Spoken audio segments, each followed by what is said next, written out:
the recording mode. Okay, good morning everyone. So in the last session we had discussed about the data stream filtering, sampling and counting the distinct element. All these things are important because when we are having a data stream, then we need to find out some sample because data stream length is too large to process at a one time. And after taking the sampling, we need to filter out the content which is required to us. So there are some filtering techniques such as the Bloom filter. So by applying the Bloom filtering technique, we can filter out the desired content from the data stream, and these contents are further passed to the data analytics. And next, we had discussed about the counting the distinct elements. So we have gone through the various problem. For example, counting the unique words inside the website, counting the website pages, unique website pages, and counting the number of user accessing a website per week, per year, or annual. So all these information can be fetched by using the counting the distinct element. So we have discussed about the flagellate Martin approach. So in that approach, we have found out that we can find out how many possible approximate distinct element in a given data stream.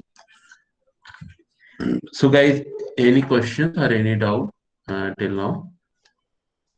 Or should we start with the estimating moments of a stream?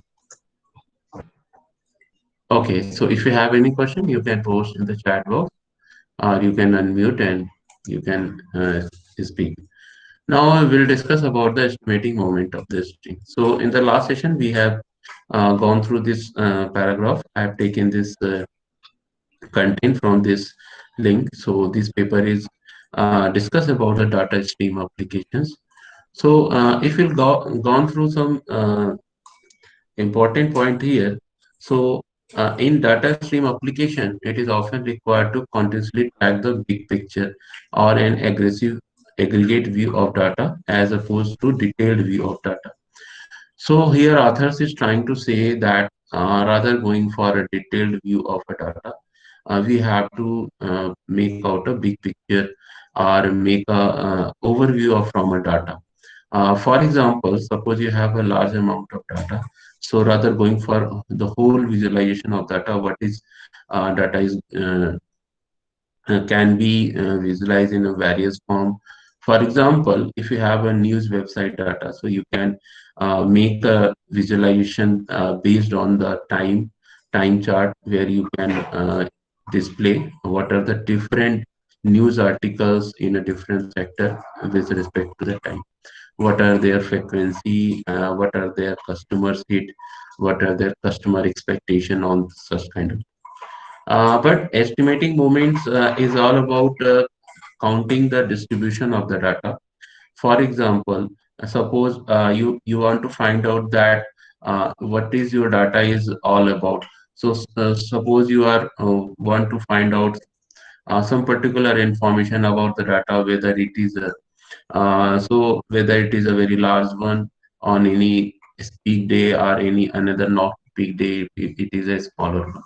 So you can, if you have such kind of information, by using that information, you can select a portion of data that is suitable for your application. So rather going to analyze the whole data set which is inside the storage, you can analyze a portion of the data.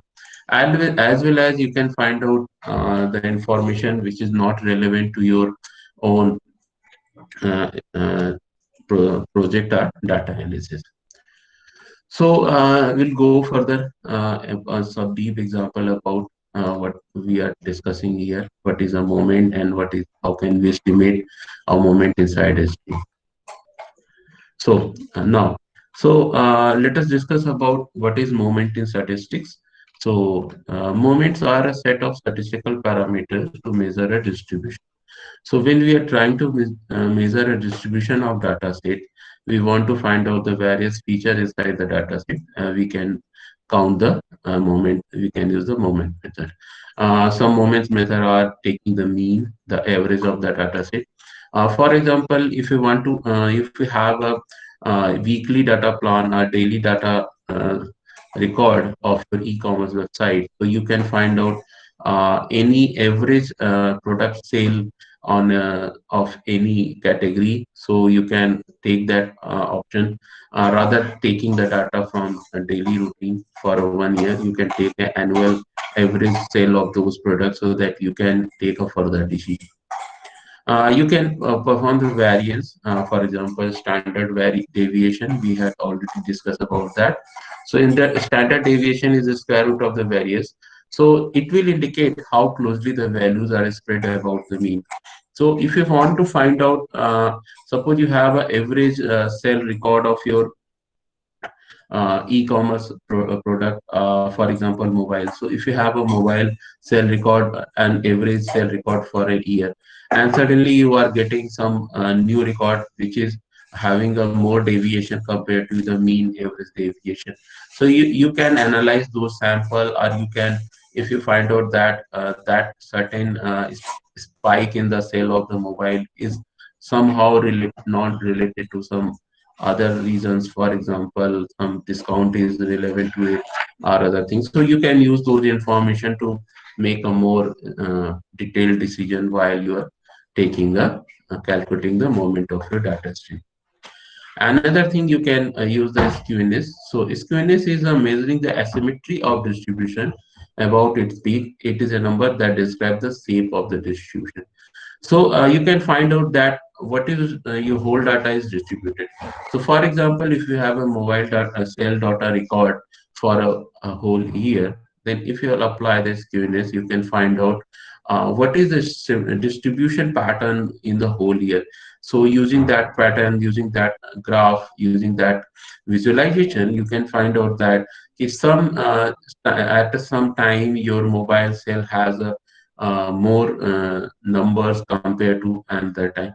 So you can target those slot of time and work on them, do some data analytics on those time slot, and find out some useful information. For example, if that particular spike in sale is happened due to discount, or particular spike has been happened due to addition of some offer on the mobile phone, due to some festival response, or due to some government policies and so on. So there can be various factors that can contribute the working for the mobile sales. So you can apply the you can find out the symmetric of distribution of a data set.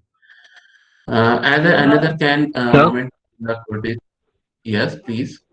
sir, allow some student waiting room, please. There is a no one in waiting room. Please ask them to rejoin the session.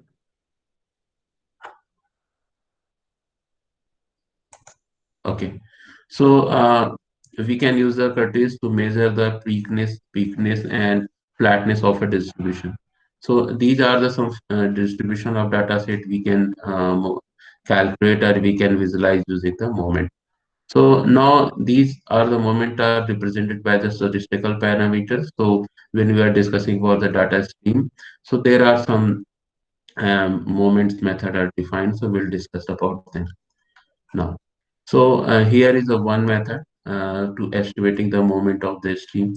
So what we're trying to estimate here, we are trying to estimate a frequency moment. Frequency moment is the occurrence of certain event. So frequency is you in the respect of time. You can find out that if you are finding some specific pattern inside the data stream, so what can you do? You can take the their number of occurrence with respect to time, and you can calculate the frequency moment of the whole data stream. So now we'll discuss the each and every symbols here, then we'll go for the a formula of calculating the frequency moment. So first we'll assume we have a stream of s. So s is representing our data stream, which can have a various information, and the length of that particular data stream is assumed to be n. So there are n elements inside the data set. And these and assume that if there are an element from 1 to n inside any data stream, and there are m different types of element or m distinct type of items inside the your data stream. So you can use the counted distinct problem to find out the distinct element inside the item. Suppose inside the length of n there are m distinct item starting from a1 to am, where m is always less than or equal to n. So it may also possible that the whole string is containing the distinct elements. So all n elements inside the stream are is distinct element, or it should be less than the n.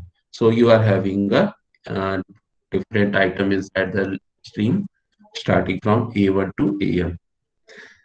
Now it may possible that these items will repeat itself. So suppose you have a certain element inside the data stream, maybe that element will repeat itself. Then it can repeat itself one time, two times, or more than two times. So let us assume that a1 a2 to up to am are repeating themselves for the n1 to nm times. So it can be anything. A1 can repeat itself for n three times, a2 can repeat itself n four times, and so on. So it can be in any arbitrary order. So there are not fixed order. So maybe A1 is repeating itself two times in a data stream, while A4 is repeating itself 10 times in a data stream, and so on. So there can be repetition possible. So these are the few assumption we have assumed for our incoming data stream. Now, how can we measure the frequency? So frequency moment Fk, here we are measuring the kth frequency moment. So Fk is a kth frequency moment is calculated by equal to, we are going to calculate a value that is Ni to k. So here Ni is representing your number of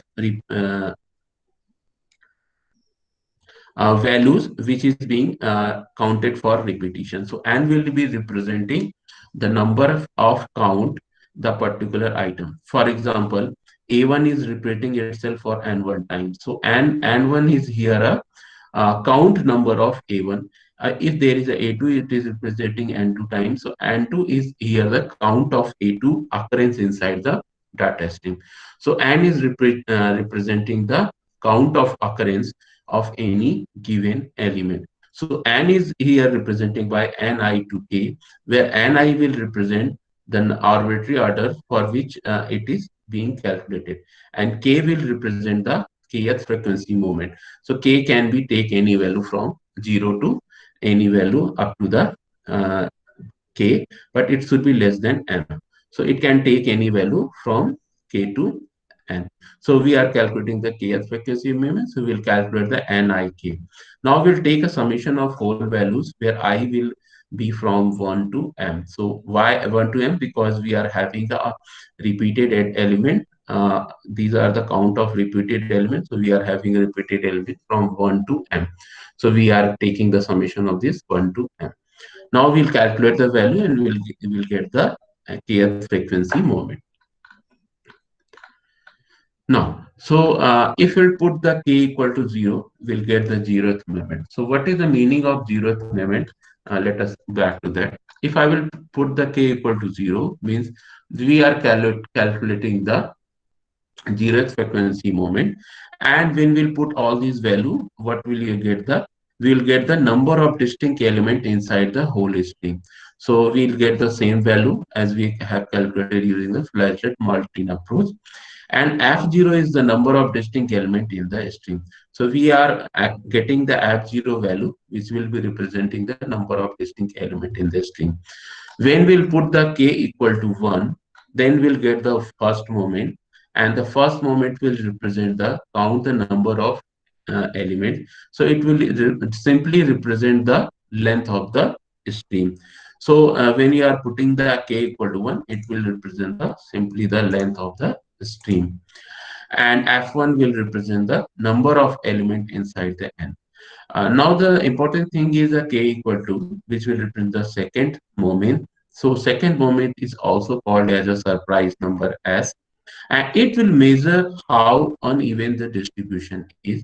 It will measure how speed the distribution of the element in the stream. So when you calculate the second moment, it will give you the overall idea about the distribution of the element based on their uneven and order inside the whole data stream. Now, why we should calculate these frequency moment? What is the advantage of calculating these frequency moment? First advantage is F0 is calculated to find out the number of distinct element in the stream. So if you have calculated the kth frequency moment, you have replaced k equal to 0. So you will find out the number of distinct number of distinct elements in the string. F1 is the number of element in the string, so it will return the length of the string. F2 is important one. So F2 can be used for various applications. For example, it can be used in database optimization. So it can estimate the self-join size.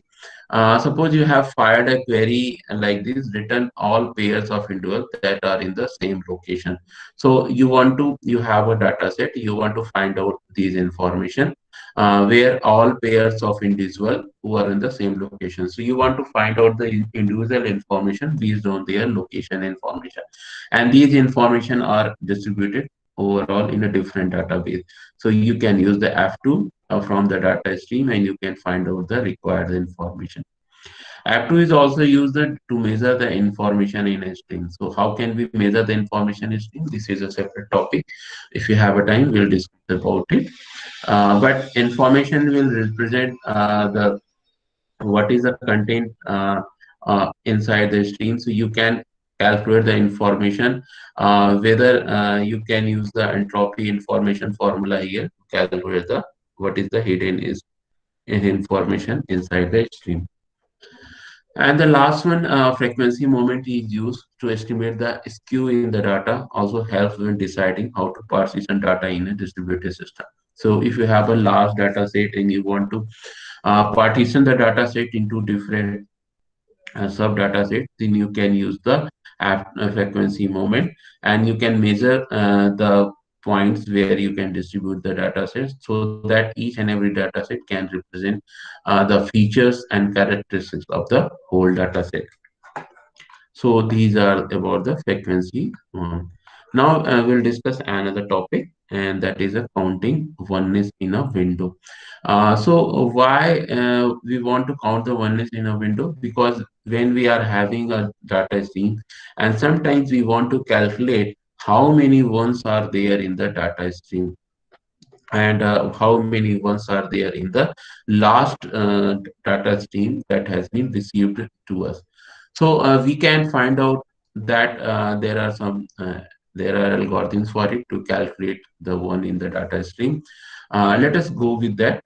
Suppose we have a window of length n. So we are defining a window of length n means we are defining a window. We are taking a window size which can take the n element at a one time on a binary stream. On a binary stream means we are taking a data stream which is only represented by 0 or 1. So should be only two numbers, 1 or 0. There should not be any other number. So for any number k which is less than n, we have to calculate how many ones are there in the last k bit. So you can calculate the how many ones in the whole length of n, or you can calculate the ones in the for the last k bit where k should be less than n. Now, how can we do that? We can do that by using the DCM algorithm. DCM algorithm is represented by Dr. Bernis and Dick Motwani algorithm, and it is designed to find the number of ones in a data set. So, algorithm uses the big O log n base 2 bits to represent a window of n bit. To represent an bit of window, it will take a uh, O log 2 n base 2 bits to represent an NO bit. And what is the estimation of this number? So algorithm gives a 50% precise answer, and it can give a 50% wrong answer. But it is prove that this algorithm will provide error more than not more than 50%. So 50% time, if you are calculating the ones using the DCM algorithm, it is okay.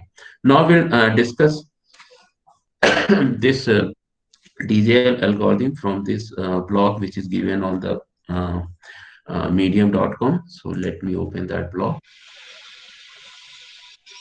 now. So this blog is written by Madhura Joshi. So I find this blog quite interesting. So let us go to the content which we have to discuss, and I will let you that you should go through the blog each and every content, so you will get a better idea about what is a DGM algorithm. So counting the number of ones, so we can use that by using that. So there are rules for that. First rule is the right side of the bucket. Bucket, let us go to the bucket first. So let us assume that this is your uh, input stream with a length of k. So what you are finding here, k is equal to 24. So window size you have taken n equal to 24, and this is a length of k stream. So what can you find out here? That whatever the windows bucket size here, you can create a bucket of always 2 power any number. So if you want to create a bucket, you can create a bucket using the 2 power any number. So let us first go through the one by one, then we'll discuss about the diagrams. So right side the bucket should always start with the one. So you can find out that when you are taking any bucket, always the right side means the last bit of that bucket always be represented by one. So if any bucket having a zero at the last bit, that will not be represented as a bucket. So when always your bucket will be represented as a last bit one. So now next. Every bucket should have at least one, as no bucket can be formed. So you can find out that when you are creating a bucket, then you have to be, second rule is that every bucket should have at least one. So if there is a zero, that should not allow to form a bucket. All buckets should be in powers of two. So guys, you can see here that here bucket has been created in the power of 2, so 2 power 2 is equal to 4. So there are 4 ones. So if this bucket is containing the 4 1, and all the ones are must be equal to 2 power any number. So second bucket is again created by the 4 number, so there are 4 ones. Again third bucket is creating for the 2 ones, so the bucket size is here 2. Another bucket is creating for the 2 size, and so on. And the last bucket is created for the 2.01 side. So if you can see this bucket size, then counting the bucket and their power, you can easily calculate how many number of ones are there. Okay, so let us go another step. The bucket cannot decrease in size as we move to the left. Means when we are moving left to right, bucket size should be decreased, but in a reverse order it should not be decreased. It should not happen that this bucket side, which is a left most to this bucket side, is less than in a size. That should not happen. So these are the rules of calculating the ones, count the ones using the DGM algorithm. Now we'll go to the example. So here estimating the number of ones, counting the buckets in the given data stream. So when you are having a data stream, we'll create a bucket, and we can take counting the number of one. Always create the bucket where in the form of 2 power any number. So here we'll count the number of one. It is a 4 number, so can create a 2 power 2 bucket, and so on. Now uh, now we'll assume that a new bit is arriving, and new bit means a new information is coming to data stream. So it is a binary stream, so we are only get a information in the form of 0 or 1. And let us suppose the new bit is a 0. So what can do? These are the incoming bit 0 1 1 1. So if the new bit is 0, what can it do? So if there is a 0 bit, there should not be do anything, because 0 is not going to contribute anything as a bucket. So if we have a 0 bit, we are not going to create any bucket for that. Now when happen, we'll have a 1. When we have a 1, we'll create another bucket we are that bucket will be size of 2 power 0, so that bucket size will be 1. So when we are having a bit stream, a new element as of 1, we'll create another bucket of it.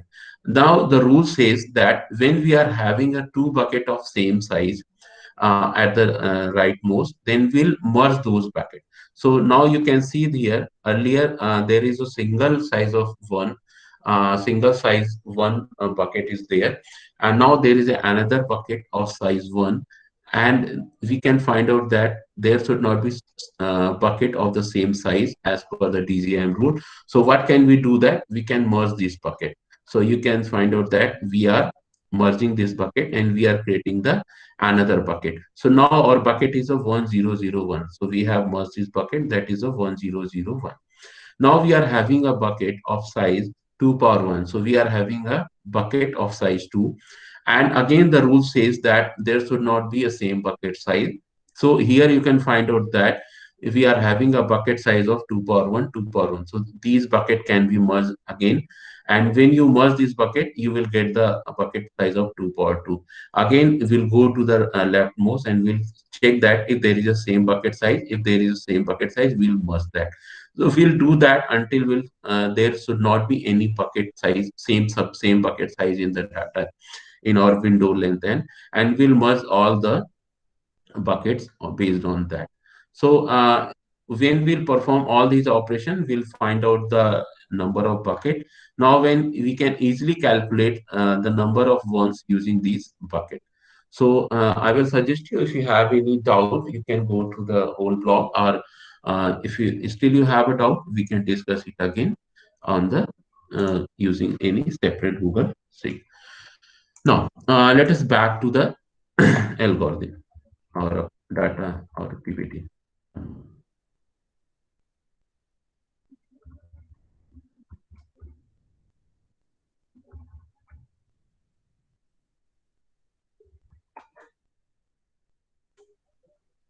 Any question, guys, till now?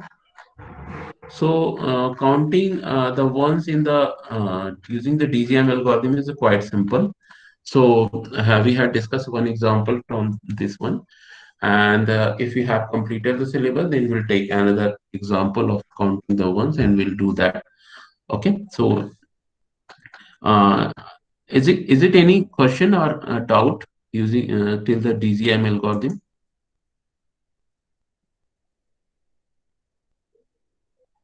Okay. If you have any question, you just post in the chat box. Now go to the another one, that is a decaying window algorithm. Okay, let us keep the session till here. Uh, Let us have some discussion and question and discussion round here. So guys, if you have any question and answer, we can discuss it here. And that's all for this session. And thank you. We are stopping the recording, and I will left open the session for another 10 minutes for any questions or discussion. Thank you.